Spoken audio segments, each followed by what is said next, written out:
खेल खेल में भाई बहन के संबंध। बहन एक और भाई थे 6। एक 8 साल की बच्ची रोते रोते अपनी माँ के पास जाती है और कहती है, माँ मुझे भैया अपने साथ खेलने नहीं दे रहे। माँ ने बोला तो चिंता मत कर, मैं बात करती हूँ। उतनी देर में उससे बच्ची का भाई आ जाता है, जिससे माँ कहती है कि अरे तुम अपनी छोटी बहन को क्यों परेशान कर रहे हो, इसे अपने साथ क्यों नहीं खिलाते। तभी वो लड़का कहता है, चाची जी ये हमारी बात नहीं मानती, इसलिए हम इसे नहीं खिलाते। अगर इसे हमारे साथ खेलना है तो इसे हमारी बातें माननी पड़ेंगी। 6 भाइयों के बीच वो अकेली बहन थी, वो जाए तो जाए कहाँ, इसलिए मजबूरी में उसने अपने भाइयों की बात मानी।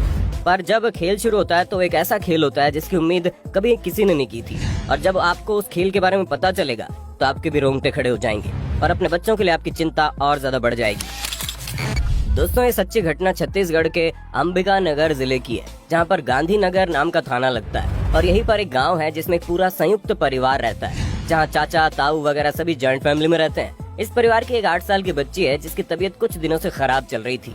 बच्ची की हालत दिन प्रतिदिन खराब होती जा रही थी, जिसे देख माँ को अपनी बच्ची की चिंता सताने लगी। माँ ने पूछा, बेटा तुम्हें क्या हुआ है? तुम्हारी तबीयत दिन प्रतिदिन ढलती जा रही है, तुम बहुत कमजोर हो रही हो। अब 8 साल की बच्ची को क्या पता कि उसे क्या हो रहा है और क्या नहीं, इसलिए वो माँ से बोल देती है, मुझे नहीं पता मम्मी। हालांकि बच्ची को जो बुखार जुकाम बदन दर्द वगैरह की तकलीफ थी उसने अपनी माँ से बताई, और माँ ने डॉक्टर को दिखाया, पर डॉक्टर की दवा लेने के बावजूद भी बच्ची की सेहत में कोई सुधार नहीं आ रहा था। उल्टा बढ़ते दिनों के साथ उसकी हालत और ज्यादा खराब होती जा रही थी। अपनी बेटी की यह हाल देखकर माँ को बहुत ज्यादा चिंता होने लगी और वो सोच में पड़ गई कि इतनी दवा कराने के बाद उसकी बेटी को आराम क्यों नहीं हो रहा और क्यों वो इस तरह से कमजोर होती जा रही है।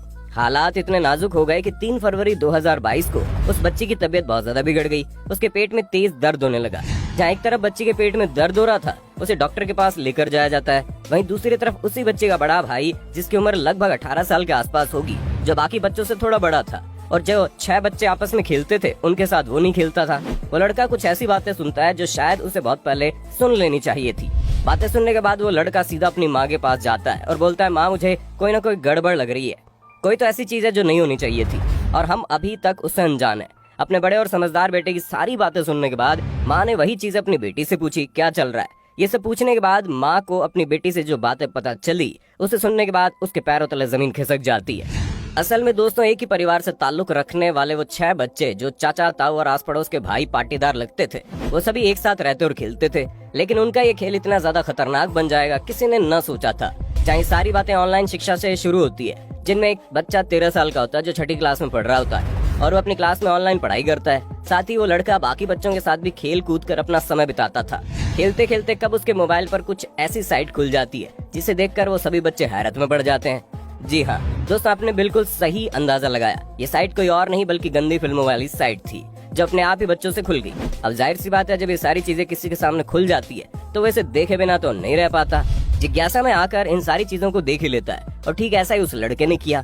पहले तो उसने अकेले देखना शुरू किया और फिर बाद में वो अपने साथ खेलने वाले भाइयों को भी गंदी फिल्मों की साइट्स दिखाने लगा। और इस तरह की साइट दिखाने के बाद वो बोलता है कि ऐसे ही तो मम्मी पापा भी करते हैं। यानी जब वो बच्चे अश्लील फिल्में देख रहे हैं तो वो साथ ही ये बातें भी कर रहे हैं कि हमारे मम्मी पापा भी तो ऐसे ही करते हैं। जाहिर सी बात है, हर घर में ये सब होता है और ये कोई बड़ी बात नहीं है। लेकिन कई बार लोग अपने बच्चों के सामने इन सारी चीजों को करने की भूल कर देते हैं, जिसका इनके ऊपर बहुत ही गहरा असर पड़ता है और वो जिंदगी भर इस तरह की चीजों से उभर नहीं पाते। ऐसा ही कुछ इन लड़कों के साथ भी था, जिन्होंने पहले तो घर में ये सारी चीजें देखी और फिर जब उन्हें मोबाइल फोन पर वही चीजें देखने को मिली तो उनका दिमाग खराब होना शुरू हो गया। जिसमें पहले तो वो लोग इस तरह की साइट्स पर जाकर वीडियो देखते थे, लेकिन बाद में उन्होंने वीडियोस डाउनलोड करनी शुरू कर दी और हालात यहाँ तक पहुँच गए कि वीडियो में दिखाई जाने वाली चीजें उनके दिमाग में घूमने लगी। इसी वजह से उन्होंने जो जो चीज वीडियो में दिखाई जा रही थी वो सब कुछ अपनी बहन के साथ करना शुरू कर दिया। बच्चे ज्यादा बड़े नहीं थे, इसलिए नादानी में लगातार ये सब कुछ करते रहे और पूरे 1.5 महीने तक वो बच्चे खेलते कम थे और जैसे उन्हें मौका मिलता था खाली कमरे में जाकर यही सारी चीजें किया करते थे। बच्चे सबसे पहले तो अकेले कमरा ढूंढते, जैसे ही कोई कमरा या फिर एकांत जगह उन्हें खाली मिलती वो लोग वहाँ पर जाकर ठीक वो सारी चीजें करने लगे। ये सिलसिला इसी तरह चलता रहा। बच्चों की हरकतें और ज्यादा परवान चढ़ती रही, जिसकी वजह से उस 8 साल की बच्ची की तबीयत धीरे धीरे बिगड़ने लगी। और इतना कुछ होने के बावजूद घर वालों को कानों कान खबर भी नहीं हुई कि उन्हीं के घर में उन्हीं के बच्चे इस तरह की गंदी हरकत कर रहे हैं। वो तो जब बड़ा भाई, जिसकी उम्र 17-18 साल थी, उसने सुना, जो वो 13 साल का बच्चा था जिसने बाकी बच्चों को गंदी फिल्मों की साइट्स दिखाई थी, वो अपने साथियों से अपने 8 साल की छोटी बहन का नाम लेते हुए कहता कि आज चलो दोबारा करा जाए। बड़े भाई को शक हुआ कि बच्चे कोई ना कोई गड़बड़ जरूर कर रहे हैं, इसलिए वो जाकर सबसे पहले उनका मोबाइल फोन चेक करता है और मोबाइल में मौजूद चीजों को देखकर उसे अपनी आंखों पर विश्वास ही नहीं होता।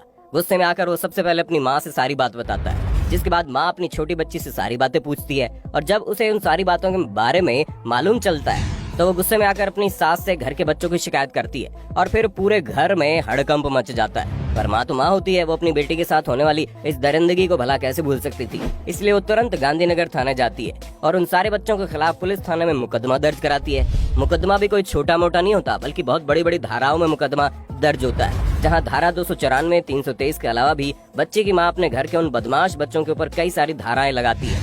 मुकदमा दर्ज होने के बाद ये मामला बहुत ही तेजी से सोशल मीडिया पर पहुंच जाता है और धकाधक वायरल होना शुरू हो जाता है, जहां पर हर कोई ये हैरान था जानकर कि छोटे बच्चे ने मिलकर कैसे अपनी छोटी बहन के साथ इस तरह की नीची हरकत की। इस मामले को देखने और सुनने के बाद लोगों की आंखें खुलती है कि एक संयुक्त परिवार जहां चाचा ताऊ और उनके बच्चे कई सारे लोग एक साथ रहते हैं, उस घर के 6 बच्चे एक लड़की के साथ यानी अपनी ही बहन के साथ पिछले 1.5 महीनों से लगातार गंदा काम कर रहे थे, जिसकी वजह से लड़की की सेहत बहुत ज्यादा खराब हो गई। और हैरानी की बात तो यह है कि माँ अपनी बेटी को डॉक्टर के पास लेकर भी जाती है, लेकिन डॉक्टर उसकी परेशानी समझ ही नहीं पाता। काश माँ ने अपनी बेटी को महिला चिकित्सक के पास दिखाया होता तो झट से तकलीफ समझ जाती और बच्चे के साथ इतने दिनों से जो चीजें हो रही थी वो ना होती, क्योंकि 8 साल की छोटी बच्ची के साथ 6 लड़कों का संबंध बनना कोई भी छोटी बात नहीं है। पुलिस ने इस मामले की पूरी जांच पड़ताल की और वो जो 13 साल का बच्चा था जिसने इन बच्चों को मोबाइल फोन दिखाया था, वो अपने ग्रुप में सबसे बड़ा था और बाकी बच्चों को बहकाने वाला भी वही था, इसलिए उसे हिरासत में लिया गया और उसके मोबाइल फोन की चेकिंग शुरू हो जाती है, जिसमें साफ पता चल रहा था कि वो लड़का गंदी फिल्में देखने का आदी हो गया था। इस फोन के अंदर न जाने ऐसी कितनी सारी साइट्स खुली थी, यहाँ तक कि कई सारी वीडियोस भी डाउनलोड हो चुकी थी। फिलहाल तो पुलिस ने किसी भी बच्चे को हिरासत में नहीं लिया है, क्योंकि उन सभी की उम्र 8 से 13 साल के बीच की थी, लेकिन बच्ची के मेडिकल टेस्ट में ये चीज साफ पता चल रही है कि उसके साथ लगातार दुष्कर्म हुए हैं और उन सभी बच्चों ने मिलकर ये काम किया, जो कि और भी ज्यादा हैरानी की बात है। पर दोस्तों, इससे ज्यादा सोचने वाली बात यह है कि एक संयुक्त परिवार में रहने के बावजूद बच्चे क्या कर रहे थे किसी को पता ही नहीं चला, जो कि सरासर गलत है। हर माँ बाप का ये फर्ज बनता है कि वो दूर से ही सही, लेकिन इस बात की निगरानी रखे कि आखिर उनके बच्चे कर क्या रहे हैं, ताकि आने वाले समय में उन्हें इस तरह की मुश्किलें न देखनी पड़े। अब आप इस तरह के मामलों पर क्या कहना चाहेंगे, कमेंट में बताइए। इस तरह की वीडियोस को देखते रहने के लिए चैनल को सब्सक्राइब करना ना भूलें। दोस्तों, आपको स्क्रीन पर 2 और वीडियोस दिखाई दे रही हैं, जिसे देखने के लिए स्क्रीन पर क्लिक करें।